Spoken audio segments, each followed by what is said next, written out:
పేద ప్రజల కోసం విశాఖపట్నంలో ఫ్రీ క్యాంటీన్ అట. ఫ్యామిలీతో కలిసి ఓపెన్ చేశారట పవన్ కళ్యాణ్, అన్నా లెజనోవా. ఇక మీడియా ముందైతే రచ్చ చేశారట అనిల్ కుమార్ యాదవ్. పేద ప్రజల కోసం విశాఖపట్నంలో మరి ఫ్రీ ఫుడ్ క్యాంటీన్‌ని పెట్టారు. పేదవాళ్ళకి ఉచితంగా అన్నం పెడుతుంటే అదేదో వీళ్ళ ఆస్తిపాస్తుల్ని ఇచ్చేసినట్టుగా ఫీల్ అయిపోతారు.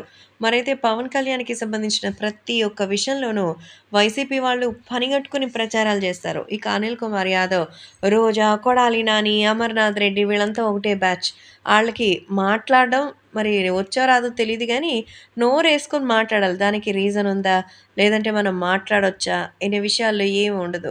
అయితే తాజాగా కొడాలి నానికి సంబంధించిన విషయాలు కాకుండా, అనిల్ కుమార్ కూడా ఇట్లనే ఉన్నారు. సో, తాజాగా ఫ్రీ ఫుడ్ క్యాంటీన్‌ని ఓపెన్ చేశారు. తన భార్య అన్నా లెస్నోవాతో కలిసి పవన్ కళ్యాణ్. సో, విశాఖలో ఏర్పాటు చేసిన ఫ్రీ ఫుడ్ క్యాంటీన్ విషయాలు తెలిసి నోరు పారేసుకున్నారట. అసలు ఆయనకి ఏం సంబంధం?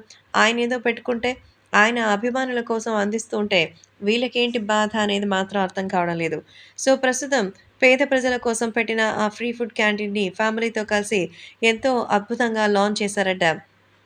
ఇక మీడియా ముందుకొచ్చినటువంటి అనిల్ కుమార్, డబ్బులు లేవు అని అంటారు. మరి ఇలాంటి విషయాల్లో ఆయనకెక్కడి నుంచొచ్చాయో అంటూ చెప్తున్నారు. మరి ఆయన చేసేటువంటి సినిమాకి ఒక్కొక్కటి 50-100 కోట్లు ఇవ్వడానికి మరి ఏ దర్శకుడు, ప్రొడ్యూసర్ కూడా వెనకాడరు. అలాంటిది ఆయనకి ఈ ఫ్రీ ఫుడ్ క్యాంటీన్‌ని నిర్వహించలేరా అంటూ కొడాలి నాని, అలాగే ఇప్పుడు తాజాగా అయితే అనిల్ కుమార్ యాదవ్‌పై కూడా అభిమానులు మండిపడుతున్నారు.